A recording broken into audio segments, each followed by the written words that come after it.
Hello everyone, welcome back to my channel. Today we are going to start chapter 5 India, Agriculture, Industry and Transportation from class 7th SS semester 2. India is an agricultural country. About 70% of the people are engaged in agricultural activities. The prosperity of the country is based on the development of agriculture. Different types of crops are grown in India. Crops grown are useful either for food or for industry.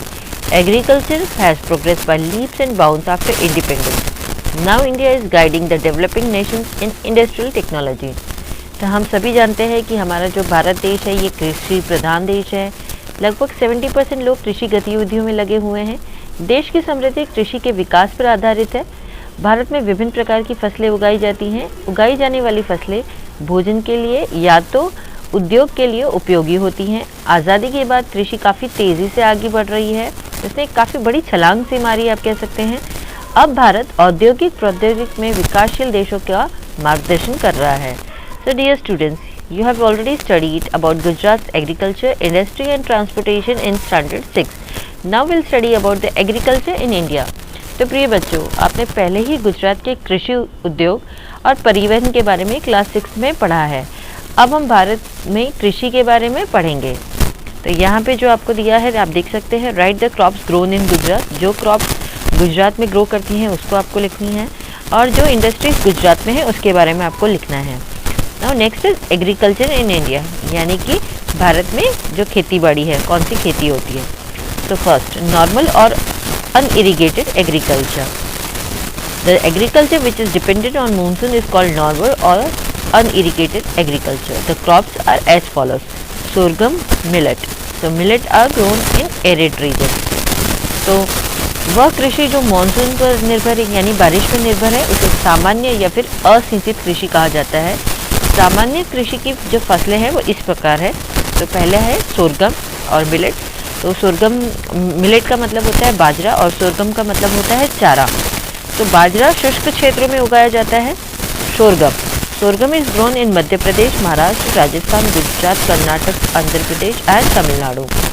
तो जो sorghum है जिसे हम कहते हैं चारा, तो ये मध्य प्रदेश, महाराष्ट्र, राजस्थान, गुजरात, कर्नाटक, आंध्र प्रदेश और तमिलनाडु में उगाया जाता है। Millet is grown in Rajasthan, Gujarat, Maharashtra, Haryana and Uttar Pradesh. Rajasthan is the largest producer of bajra in India. तो जो मिलेट का मतलब होता है बाजरा, तो राजस्थान, गुजरात, महाराष्ट्र, हरियाणा और उत्तर प्रदेश में बाजरा उगाया जाता है।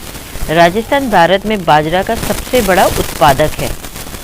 Here is the map of India. Now this map is showing the agriculture in India. India में किस तरह की फसलें उगाई जाती हैं।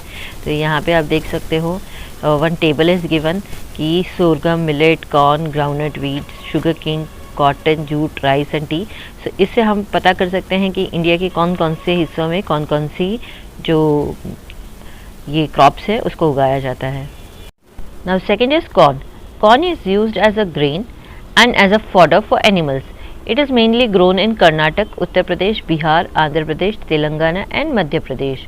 तो कॉर्न का मतलब होता है मकई। यहाँ पे आप देख सकते हो मकई का उपयोग अनाज के रूप में और पशुओं के लिए चारे के रूप में किया जाता है। ये मुख्य रूप से कर्नाटक, उत्तर प्रदेश, बिहार, आंध्र प्रदेश, तेलंगाना और मध्य प्रदेश में उगाया जाता है। Third is groundnut. Groundnut requires less rain to grow. Gujarat is the leading producer of groundnut in India. It is also grown in Andhra Pradesh, Tamil Nadu, Maharashtra and Madhya Pradesh. 50% of the edible oil is extracted from groundnut. तो groundnut का मतलब होता है मूंगफली। तो मूंगफली को बढ़ने के लिए कम बारिश की आवश्यकता होती है। तो भारत का जो गुजरात है वो मूंगफली का प्रमुख उत्पादक राज्य है। यह आंध्र प्रदेश, तमिलनाडु, महाराष्ट्र और मध्य प्रदेश में भी उगाया जाता है। लगभग 50% खाद्य तेल मूंगफली से निकाला जाता है। खाद्य तेल मतलब जिसे हम खाते हैं। Dry farming. During the monsoon season, water is collected in low-lying areas. Dry farming is practiced in such areas. Wheat grows well in such areas. तो ड्राई फार्मिंग का मतलब होता है सूखी खेती। मानसून के मौसम के दौरान निचले इलाकों में पानी एकत्र किया जाता है यानी कि इकट्ठा किया जाता है। शुष्क खेती में ऐसे क्षेत्रों में प्रैक्टिस किया जाता है। ऐसे क्षेत्रों में गेहूँ अच्छी तरह से बढ़ता है। Next is irrigation farming. The land where the farming is done through irrigation, that is wells, lakes, canals, etc., is called as irrigation farming. In India, on 30% of land, irrigation farming is carried out. तो irrigation farming का मतलब होता है सिंचाई खेती, वह भूमि जहाँ खेती सिंचाई के माध्यम से की जाती है, अर्थात कुएं, झील, नहरें आदि का सिंचाई खेती कहा जाता है। भारत में 30% भूमि पर सिंचाई खेती की जाती है। Sugar cane, India is a leading producer of sugarcane in the world. Hot and humid climate is favorable for sugarcane. Sugarcane is grown in Punjab, Gujarat, Uttar Pradesh, Andhra Pradesh, Maharashtra, Telangana, Haryana and Tamil Nadu. तो sugar cane का मतलब होता है गन्ना। भारत दुनिया में गन्ने का एक प्रमुख उत्पादक है। गन्ने के लिए गर्म और आर्द्र यानी कि ह्यूमिड जलवायु अनुकूल होती है। गन्ना पंजाब, गुजरात, उत्तर प्रदेश, आंध्र प्रदेश, महाराष्ट्र, तेलंगाना, हरियाणा और तमिलनाडु में उगाया जाता है। इसके बाद आता है कॉटन। तो कॉटन का मतलब होता है कपास। Cotton crop takes 6 to 8 months to get ready. The sky should be clear when it is harvested. It is mainly grown in Gujarat, Maharashtra, Andhra Pradesh, Haryana and Punjab. तो कपास की फसलें को तैयार होने में 6 से 8 महीने लगते हैं। जब इसको काटा जाता है तो आसमान साफ होना चाहिए, यानी उस समय बारिश नहीं होनी चाहिए। ये मुख्य रूप से गुजरात, महाराष्ट्र, आंध्र प्रदेश, हरियाणा और पंजाब में उगाया जाता है। Now here some things to know. Punjab is a leading producer of wheat. It is called the wheat bowl of India. Punjab गेहूं का प्रमुख उत्पादक है। इसे भारत का गेहूं का कटोरा भी कहा जाता है।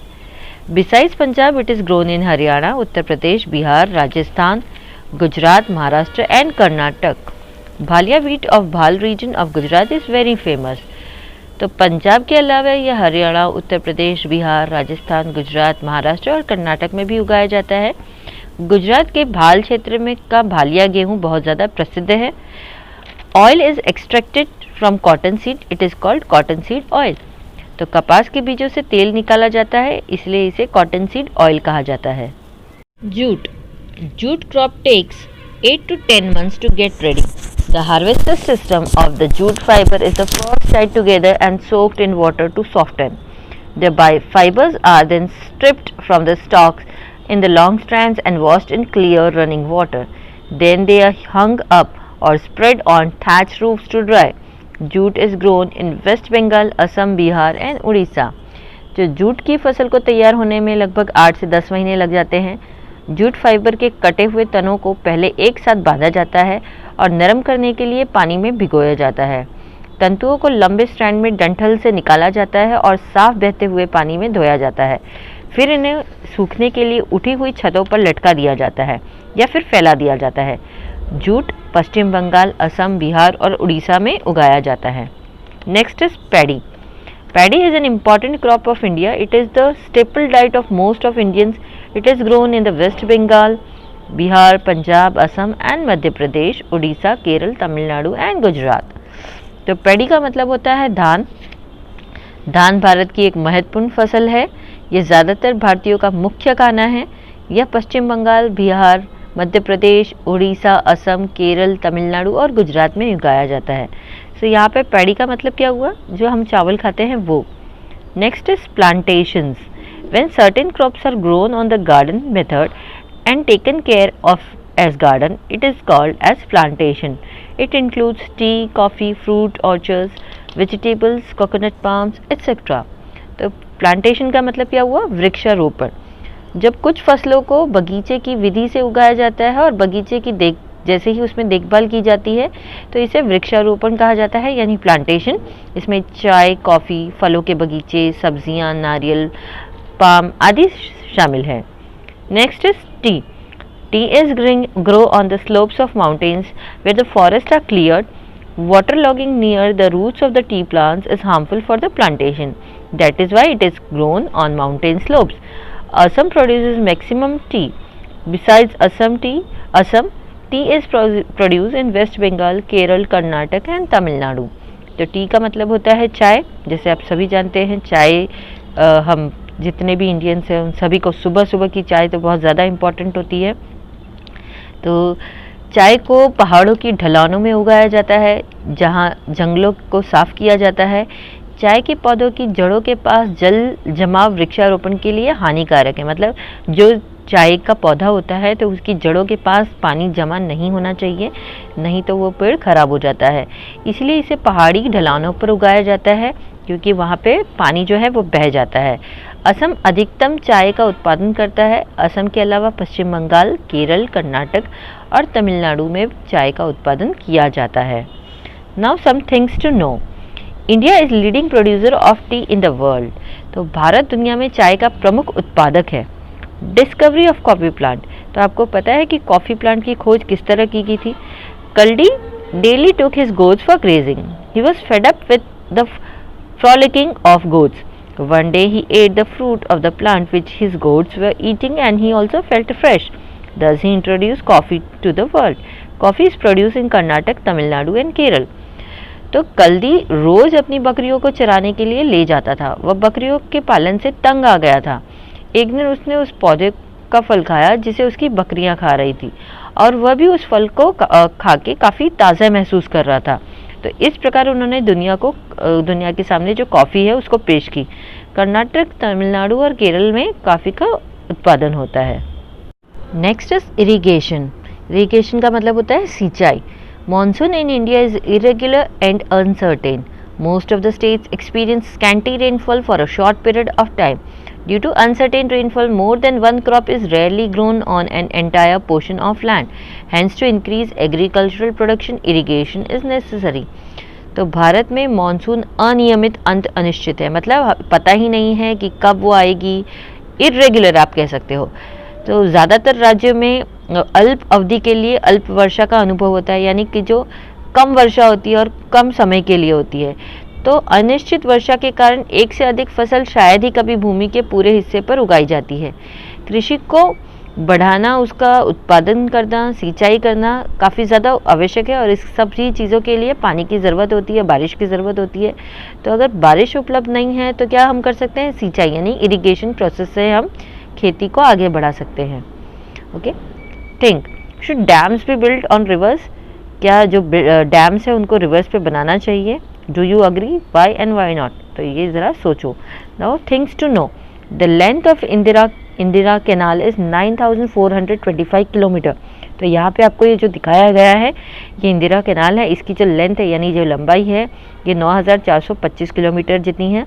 It is the longest canal project of the world. तो ये वर्ल्ड की सबसे लंबी कैनाल प्रोजेक्ट है। It is because of this canal that the barren land of Rajasthan has become fertile for farming. तो इसी कैनाल की वजह से राजस्थान का जो बंजर जो ज़मीन है जो खेती के लिए होता था वो अभी काफ़ी उपजाऊ बन गई है, काफ़ी फर्टाइल बन गई है।